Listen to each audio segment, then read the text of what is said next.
मंजिल उन्हीं को मिलती है जिनके सपनों में जान होती है। पंखों से कुछ नहीं होता, हौसलों में उड़ान होती है। और हर पल शायद मैं बनी किसी और चीज़ के लिए थी। तो ऐसे ही ये कुछ गरीब महिलाओं की जब स्थिति देखने को मिली कॉर्पोरेट में रहने के दौरान, क्योंकि उन्हें कुछ ऐसा मिल जाता है जो उनकी ज़िंदगी का पर्पस बन जाता है। ये तो कुछ भी नहीं है, मतलब ये कोई बड़ी बात नहीं है। बड़ी बात ये है कि जो आपने नंबर्स दिए, मतलब ये जो सोच थी कि I want to do something for women, और फिर स्पेसिफिक वाई जूट। मेरे पिता, जैसा मैंने बताया, बैंक में थे। उन्होंने BRS लिया और बैंक के रिटायरमेंट के बाद उन्होंने अपना एक NGO स्टार्ट किया। नमस्कार, न्यूज़ 18 उत्तर प्रदेश उत्तराखंड पॉडकास्ट में मैं हूं विजय विक्रम सिंह और आप सबका बहुत स्वागत है। मंजिल उन्हीं को मिलती है जिनके सपनों में जान होती है। पंखों से कुछ नहीं होता, हौसलों में उड़ान होती है। इस स्पेशल पॉडकास्ट में आज हम आपकी मुलाकात करवाने जा रहे हैं बुलंद हौसलों से कामयाबी के आसमान में ऊंची उड़ान भरने वाली एक ऐसी सशक्त महिला से जो अनगिनत महिलाओं के सपनों को पंख दे रही हैं। यहाँ हमारे साथ हैं जूट आर्टिसंस गिल्ड एसोसिएशन की सेक्रेटरी और विमेन एम्पावरमेंट की मिसाल अंजलि सिंह जी। साल 2009 में उन्होंने कॉर्पोरेट नौकरी छोड़कर मेरी तरह जूट कारीगरों के जीवन को संवारने का संकल्प लिया। राष्ट्रीय जूट बोर्ड, वस्त्र मंत्रालय के सहयोग से उन्होंने जूट आर्टिसंस गिल्ड एसोसिएशन की स्थापना की, एक ऐसा मंच जो हाशिए पर खड़े कारीगरों को आत्मनिर्भरता और सम्मान का जीवन दे सके। अंजलि जी, हमसे बात करने के लिए बहुत बहुत धन्यवाद, टाइम निकालने के लिए बहुत बहुत धन्यवाद। और हमारे और आपके बीच में कुछ कॉमन है। क्या? 2009 वो वर्ष था जब मैंने भी अपनी नौकरी छोड़कर एक दूसरी यात्रा शुरू करी थी। ओके। और वो यात्रा थी वॉइस ओवर्स की यात्रा। और एक और चीज़ कॉमन है, जी आप भी सिंह हैं और मैं भी सिंह हूँ। हाँ, हम दोनों के सरनेम भी एक जैसे हैं। तो इस नोट पर थोड़ा सा आपका सफ़र जानना चाहेंगे कि एक तो 2009 तक का सफ़र जहाँ पर आप कॉर्पोरेट नौकरी कर रही थी, और फिर वहाँ से आप पूरी तरह से सेवा में समर्पित हो गई। तो वो पूरा सफ़र हम जानना चाहेंगे, कहाँ पैदाइश हुई और किस चीज़ ने मोटिवेट किया इस तरफ आने को। ये जर्नी तो साल तो नहीं बताऊंगी कब जी शुरू हुई। नहीं, बिल्कुल बिल्कुल नहीं, सवाल ही नहीं। मैं पैदा हुई भोपाल में। मेरे फादर बैंक में बड़ा कार्यरत थे। खूबसूरत शहर है। जी, मैंने नहीं देखा, मेरी वहाँ आंखें बंद थी और जब खुली होंगी तो मैं किसी और शहर में आ गई थी। अच्छा अच्छा। तो मेरे फादर जो है बैंक से थे, तो जगह जगह उनकी पोस्टिंग्स होती रहती थी, तो ऐसी वजह से भोपाल में जन्मी। फिर हम लोग लखनऊ आकर बस गए और लखनऊ में ही सारी एजुकेशन हुई। तो बॉर्न तो नहीं, बॉट अप इन लखनऊ। यहाँ पे convent, Carmel convent school, IT college, Lucknow university, सब जगह से पढ़ाई करी। और फिर सन 2001 में मैंने जॉब किया, प्राइवेट जॉब किया, क्योंकि जब पढ़ाई की उस वक्त हमारे घर में किसी ने बिजनेस का, उसको शायद स्पेलिंग भी नहीं पता थी। मैं अपने खानदान की पहली जनरेशन एंटरप्रेन्योर हूँ। और उसी को कैसे हुआ है 2001 से 2009 तक प्राइवेट जॉब, ये कोई एक पल नहीं था। एक्चुअली वो छोटी छोटी घटनाएं थी जिन्होंने क्लब होकर ये रूप ले लिया कि मुझे ये काम में आना पड़ा। और सो वो छोटे छोटे पल थे। कॉर्पोरेट नौकरी की आप जानते हैं क्या हैसल बैसल होती है, कितने अप्स एंड डाउन्स होते हैं। मैं यहाँ पे आपको रोकूं एक मिनट के लिए। अगर आज आप मुझसे पूछें कि मेरी ज़िंदगी का सबसे टर्निंग पॉइंट क्या था, तो वो पल जब मैंने वो प्राइवेट नौकरी छोड़ी। छोड़ी। क्योंकि हर दिन उठ के मुझे लगता था आज फिर जाना है। हाँ। और हर पल शायद मैं बनी किसी और चीज़ के लिए थी। मोनोटोनस लाइफ मुझे पसंद नहीं है, रोज़ कुछ ना कुछ नया चाहिए। वो 10 से 5 मुझे जो है कहीं ना कहीं काटते थे। सोशल इंक्लिनेशन एक इम्पॉर्टेंट वर्ड है जो कि बचपन से मुझे उस कीड़े ने काट रखा था। किसी भी असहाय गरीब को देखती हूँ तो लगता है कि क्या जो संभव हो सके कर सकते हैं वो कर कर पाएँ। तो ऐसे ही ये कुछ गरीब महिलाओं की जब स्थिति देखने को मिली कॉर्पोरेट में रहने के दौरान, तब मुझे इस बात का एहसास हुआ कि क्यों ना कुछ अपनी पढ़ाई और अपने अनुभव को इस तरीके से इस्तेमाल किया जाए कि मेरा भी काम हो जाए और मैं इन लोगों के लिए भी कुछ असरदार कर पाऊँ, जो एक इम्पैक्ट क्रिएट कर पाए समाज में। तो वही एक सोच थी और एक एक दिन बस एक मशीन और एक महिला के साथ शुरुआत किया। 15 साल हो गए हैं और धीरे-धीरे 7,500 से ज़्यादा महिलाओं को हम ये रोज़गार परक बैग बनाने की ट्रेनिंग दे चुके हैं, लखनऊ और बाराबंकी के गाँव में। और अभी 740 महिलाओं का एक क्लस्टर चला रहे हैं, जिसमें कि 8 गाँव की महिलाएँ जो हैं वो बेनिफिट कर रही हैं। और जूट फॉर लाइफ एक ऐसा डेस्टिनेशन है जहाँ पर हर महिला जो भी ऑल वुमेन इन नीड का स्वागत है, उसके लिए दरवाजे खुले हुए हैं, वो आकर यहाँ पर काम कर सकती है। हम ये नहीं देखते कि इसके आने से हमें क्या नुकसान होगा, हम ये मानते हैं कि इसके आने से इसका भाग्य हमारे साथ जुड़ जाएगा और वही जूट फॉर लाइफ को आगे लेके जा रहा है। कोई स्पेसिफिक स्किल सेट देखती हैं जब कोई महिला आती है, या फिर आप उनको स्किल्ड करती हैं? महिला आ जाए हम उसको स्किल्ड करते हैं, अगर स्किल आता है उन्हें तब तो ठीक है, अदरवाइज़ हम लोग national jute board, ministry of textiles के साथ जुड़े हुए हैं, जिनके कंटिन्यूअस ट्रेनिंग प्रोग्राम्स हैं, डिज़ाइन वर्कशॉप्स होती रहती हैं और उनके थ्रू हम लोग जो है 25-25 महिलाओं को गाँव-गाँव में ट्रेनिंग देते हैं और उनको स्किल करते हैं और फिर उनको प्रोडक्शन सेंटर और स्किल सेंटर से जोड़ते हैं और उनको काम देते हैं। वो अपना काम भी कर सकती हैं और वो हमारे साथ आकर भी काम कर सकती हैं। ये कह सकते हैं कि 2009 आपकी लाइफ का टर्निंग पॉइंट था, क्योंकि जी। क्योंकि वहाँ पर नौकरी आपने छोड़ी और ये शुरू किया। कई लोग नौकरी इसलिए छोड़ते हैं कि उनसे हो नहीं रहा है, मतलब बस ये प्रेशर नहीं है, मेरे लिए नहीं है। कई लोग इसलिए छोड़ते हैं क्योंकि उन्हें कुछ ऐसा मिल जाता है जो उनकी ज़िंदगी का पर्पस बन जाता है। सच बताऊँ तो मुझे कुछ मिला भी नहीं था। अच्छा। ये कोई डिवाइन डिसीजन था, भगवान का डिसीजन था जी। जिसने ये काम करने के लिए मुझे प्रेरित किया।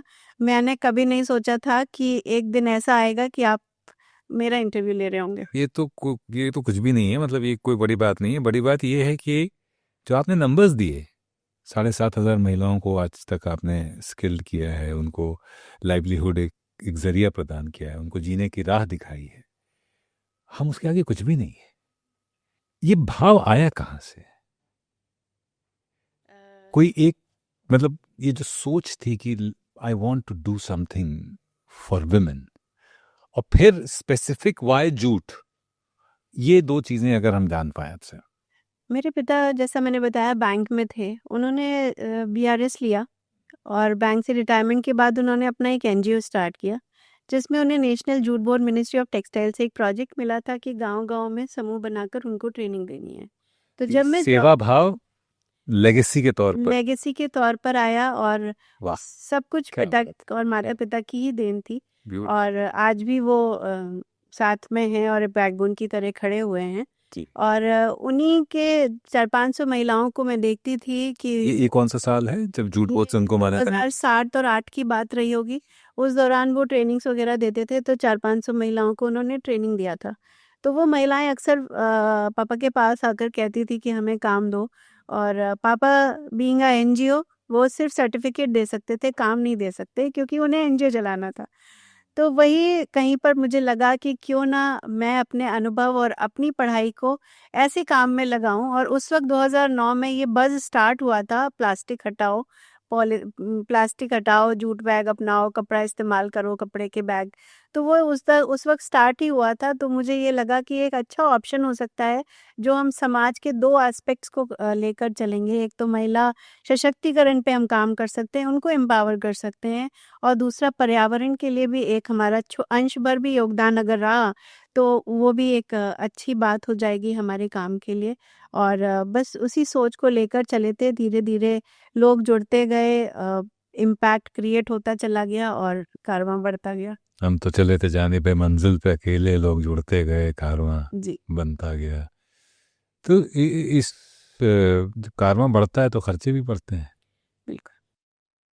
वो चैलेंजेस बात मत करिए।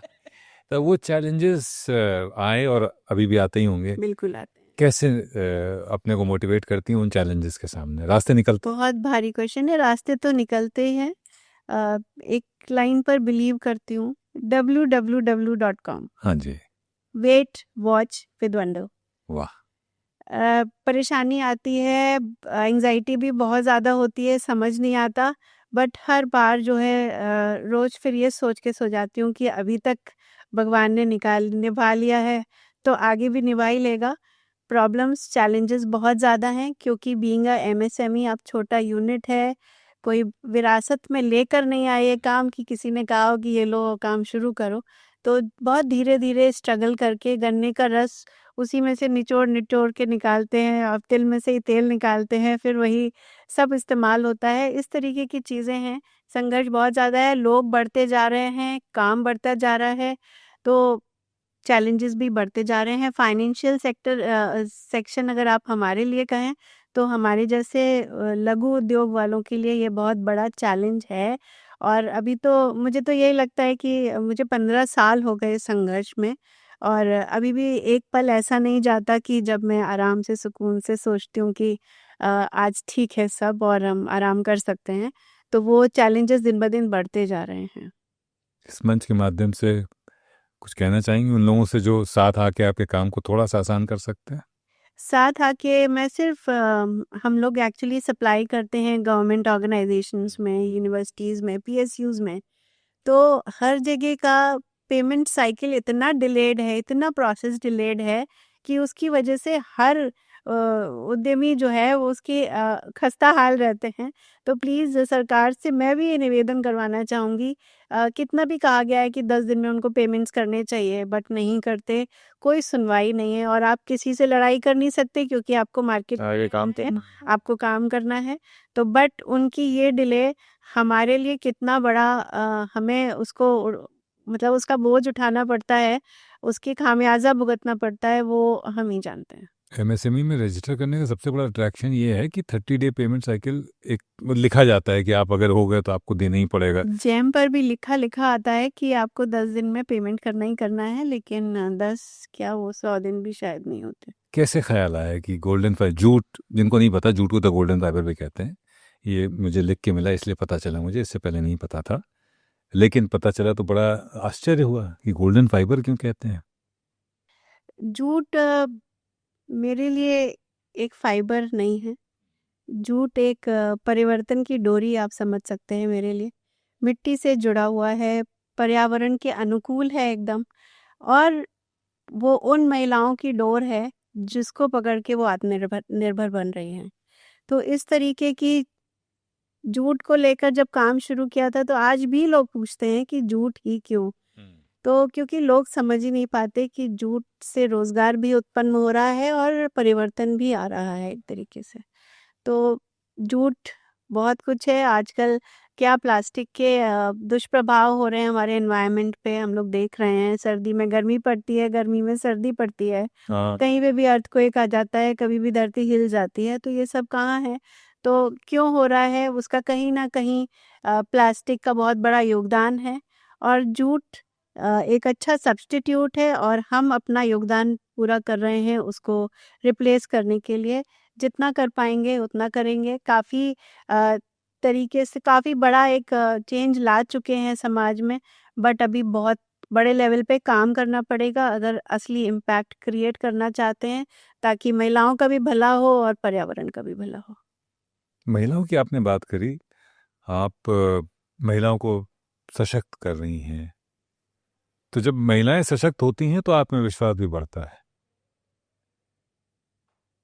कैसा लगता है जब उन महिलाओं को जिनको आपने आवाज़ दी उनको देखती हैं आप कि अब वो अपने पैरों पर खड़ी हैं, अपनी आवाज़ उठा पा रही हैं, किस तरह का वो एक सुखद अनुभव होता है? उस पल की तो कोई कल्पना नहीं कर सकते हम कि कैसा है वो। बट कभी-कभी ये भी लगता है कि अच्छा इतना ज़्यादा मोटिवेट कर दिया कि ज़रा-सा घर में कुछ होता है और महिला जो है पुलिस थाने पहुँच जाती है। इतनी हिम्मत आ गई है कि नंद और भाभी में लड़ाई हुई और महिला थाने पहुँच जाती है। तो कभी-कभी लगता है अरे ज़्यादा कर दिया क्या? तो ऐसा भी होता है और बाकी काफ़ी फ़र्क पड़ा है। हमारी संस्था का बताना चाहूँगी कि उद्देश्य ये है कि हमें लगता है कि अगर किसी ग्रामीण महिला को आप रेगुलर इनकम देते हैं, तब जाकर उसकी स्थिति सुधरती है। तो उसी मिशन और विज़न के साथ हम काम कर रहे हैं और ये चीज़ें हमने देखी भी हैं। जो महिला रोज़ पिटती थी और आने से मना किया जाता था, तो वही आज हस्बैंड जो है, घर वाले जो हैं, बाइज़्ज़त उनको लाकर छोड़ते हैं और छुट्टी लेने वो नहीं आना चाहती है, तब भी कहते हैं, "नहीं, नहीं, जाओ, छुट्टी लग जाएगी।" तो इस तरीके के चेंजेस देखे हैं, उनके पहनने, ओढ़ने। लोग वो बताती हैं मुझे कि हमें तो बोलना भी नहीं आता था, यहाँ पर आकर हमने बोलने का ढंग सीख लिया, 4 लोगों से बात करने लगे। तो इस तरीके के इम्पैक्ट क्रिएट किए हैं, अपने बच्चों की वो शादी कर रहे हैं, अपने लिए कुछ एसेट्स क्रिएट कर रहे हैं, अपने माता-पिता की हेल्प कर रहे हैं। तो ये मुझे लगता है कि थोड़ा-सा अच्छा काम किया है। जूट वाली अंजलि, ये आपका नाम हो गया है? तो जब जूट वाली अंजलि कह के लोग बुलाते हैं आपको, जूट आपकी पहचान बन गया है, कैसा लगता है? मैंने कभी नहीं सोचा था कि जूट मेरी पहचान बन जाएगा, और बहुत अच्छा लगता है। और मैं चाहूँगी कि ये जूट वाली अंजलि हर उस महिला को समर्पित हो जो अपने बल पे कुछ कर पाई है और आगे आ पाई है, और बहुतों के लिए कुछ ऐसा प्लेटफॉर्म क्रिएट कर दिया है जहाँ पे बहुत महिलाएं जूट वाली अंजलि के नाम से जानी जा सकती हैं। पिताजी के योगदान को आपने बताया, माता जी, शैलेंद्र जी और आपके जो 2 नौनिहाल हैं, उनका क्या योगदान रहा है? कई बार डायरेक्ट योगदान नहीं होता है, just the fact that they are supporting, just the fact that they are understanding, वो एक बहुत बड़ी चीज़ बन जाती है। तो किस तरह का सपोर्ट इन लोगों का रहा है? सबसे पहला तो माँ आती है किसी भी बच्चे के लिए, तो माँ हमेशा से सपोर्टिव रही। अ, इतना उनको भी नहीं पता था कि बेटी इतनी काबिल निकल जाएगी, बट जो भी करना चाहा उन्होंने किया, और कुछ अच्छे काम किए जो उन्होंने किए। मुझे बाहर नहीं जाने दिया लखनऊ से, मैं एयर होस्टेस बनना चाहती थी, तो उन्होंने कहा नहीं, जो करना है यहाँ रह के करना है। तो ये सबसे बड़ा मम्मी का योगदान ये था कि उन्होंने मुझे अपने पास रखा, और जिसकी वजह से ये सब संभव हो पाया। अगर मैं कहीं बाहर चली जाती, एयर होस्टेस बन जाती, तो आज बर्तन उठा रही होती, बट मैं शायद किसी और काम के लिए बनी थी। तो और मम्मी का तो आशीर्वाद अब वो नहीं है, तो वो आज भी त्रिशक्ति बन के मेरे साथ हैं। बच्चों की बात करें, बच्चों के बारे में बताइए, कितने बड़े हैं? बच्चे छोटे हैं अभी, बहुत बड़ी-बड़ी ज़िम्मेदारियाँ हैं मेरे ऊपर। 13 साल की बेटी है और 10 साल का बेटा, लेकिन वो भी उम्र से पहले ही बड़े हो रहे हैं। शायद अपनी मम्मी को देखकर कि इतना काम और उसमें व्यस्त रहते हैं, क्या-क्या करती रहती है वो, तो वो भी अपनी ज़िम्मेदारियाँ बहुत जल्दी उन्होंने अपने कंधों पे ले ली हैं। मुझे हर काम में सपोर्ट करते हैं और आगे बढ़ने का प्रोत्साहन देते हैं। हस्बैंड की तो क्या कहूँ, शायद आज यहाँ आने के लिए भी उनका फाइनल हाँ हुआ कि हाँ, हाँ, हाँ, हाँ, हाँ, क्यों नहीं जाना है। और मतलब हर काम में वो सपोर्टिव हैं। शायद उसी वजह से मैं सारे अपने निर्णय आसानी से ले पाती हूँ। अदरवाइज़ किसी महिला के लिए अकेले कोई निर्णय लेना संभव नहीं होता घर में। तो मैं आपको एक बात बताऊं, पुरुषों के लिए भी नहीं होता है। आपको तो अलाउड नहीं होता।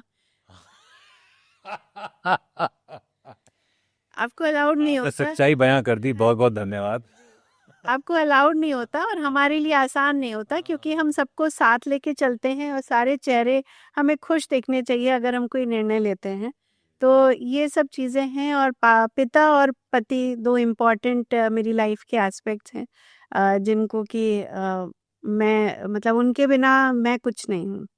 और उनके सहयोग की वजह से सास-ससुर भी बहुत लकीली बहुत अच्छे मिले, जिन्होंने हमेशा सहयोग किया और आगे बढ़ने की प्रेरणा देते हैं।